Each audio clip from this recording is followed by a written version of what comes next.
there's a really great review of The Road Not Taken in the New York Times by a friend of our program, Frederick Logeval, who is the author of Embers of War, The Fall of an Empire and the Making of America's Vietnam. It's really funny to look at the two book covers because Max Boots says, finalist for the Pulitzer Prize, while Frederick Logeval says, winner of the Pulitzer Prize. Take that, Max Boot. Frederick Logeval is a historian of the Vietnam War, one of the preeminent historians working now. You can go back to episode 38. I interviewed him about this book, about all of this stuff, DM, Lansdale, the CIA, Geneva, and I got to ask Frederick like all the questions I wanted to ask him. That was honestly one of my favorite early interviews on Nostalgia Trap. So if you want to go back, that's a free episode. You can go back and check that out instead of reading Embers of War, or in addition to reading of Embers of War.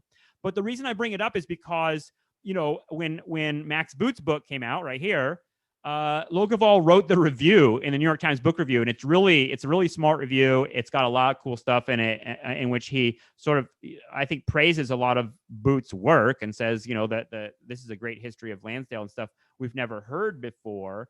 But this is the end. This is the end part of Logeval, the last paragraph of Logeval's review of Max Boot's book on Edward Lansdale. Logeval says this: there is power in Boot's conclusion that Lansdale never wanted to see 500,000 American troops thrashing around Vietnam, suffering and inflicting heavy casualties.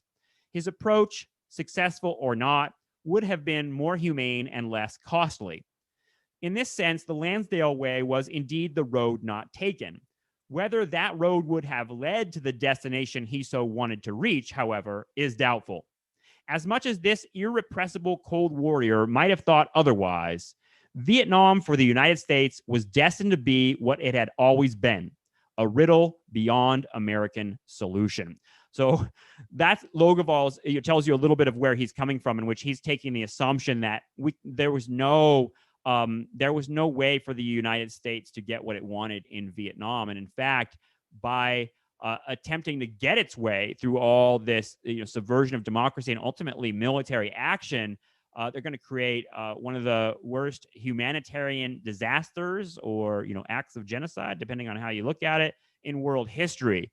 So it's important to understand how this all fucking took place and how these roads not taken. But I think what Logeval is saying is, Boot's argument that the road not taken would have been some sort of like American triumph in Vietnam and some sort of peaceful solution to this quarrel is bullshit, and is one that's very, very hopeful and very, very much the same old story we get from conservatives again and again, which is that we could have won in Vietnam. We could have won in Vietnam. We could have won if only, if only, if only. That's what Max Boot's fucking book is arguing. The road not taken is that we could have won in Vietnam. I find that incredibly obnoxious, and I hate it. And we'll turn more. I'll stop talking about it because fuck Max Boot. All right.